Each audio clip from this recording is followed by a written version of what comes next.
Hi, this is Mike Burva from Smokey Legend Barbecue, the barbecue engineer. Today we're going to talk about sharpening knives. In this business, we have to have extremely sharp knives to do the job, else it's going to be cumbersome and tiring. So we have what they call a sharpening rod.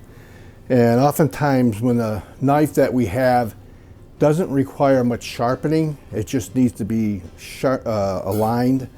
What we do is we just go up and down the rod, probably maybe 8 to 10 times, and usually that is suffice. The blade comes out really sharp, so you have to do this periodically, because if you don't, the knife will get too dull, and this doesn't really solve the problem.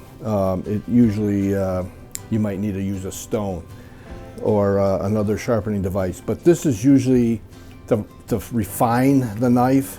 We have a brisket knife that is basically a bread knife. It's serrated. Oftentimes people ask, how do you do the serrated parts? What we do is just the one side. That usually solves it for us. If we hit it with the rod, it can help us with the sharpness of it. The serrated part hasn't really been an issue. I know they do have sharpeners for it, but we don't really hit the serrated portion of it, and it just suits us fine. We have another vegetable chopper, same thing. You can go up and down the rod.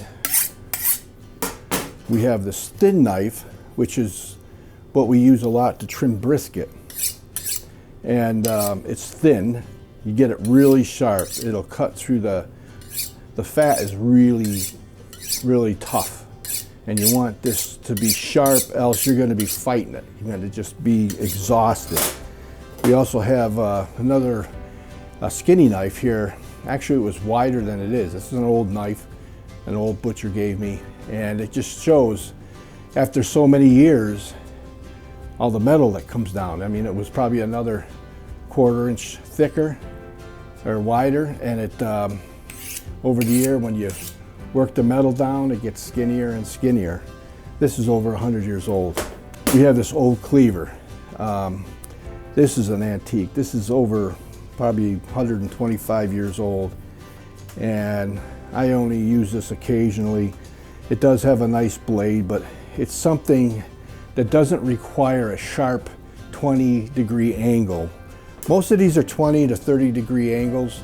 This is roughly maybe, it's a bigger angle because you're hitting things. Sometimes you're hitting frozen meat.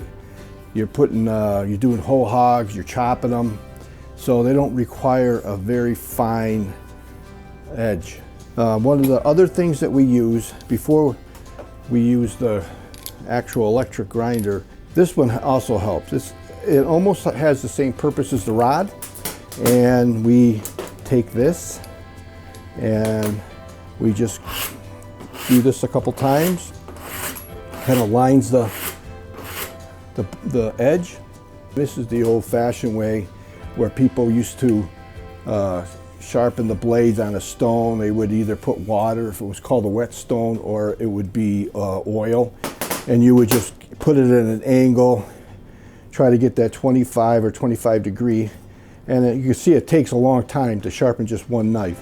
And so we chose not to do that. And then if you have a real dull knife, it's going to require the electric grinder. It's a Chef's Choice Edge Select 120. It was rated #1. And you go through three blade sharpening process. If this was a truly dull knife, you would just turn it on. You would start with stage 1, then go to stage 2 and stage 3. It has the angles. It's 20 degrees. You just go through it once. Go the other angle. So you're sharpening both sides. You'll see some knives are just sharpened on the one side. So you do it twice. Then you go to step 2, which makes it a little more sharper. You could feel the burr on the end, and that final stage will just get that burr right off. It's the polishing stone. It'll make it really, really sharp.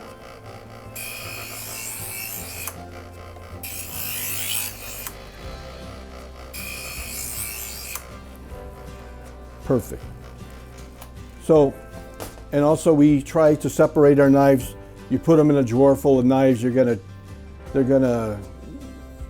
hit each other, and then you're gonna get little cracks and on that. Also, when we cut on the cutting board, we have a tendency to do it at an angle. If you try to do this all the time, it just dulls the blade a lot sooner.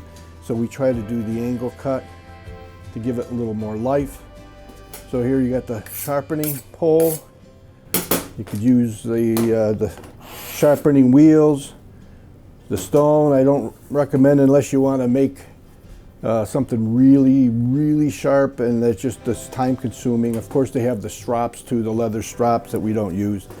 And then we have the electrical sharpener for those knives that require a lot of sharpening. They're just too dull to even do anything with.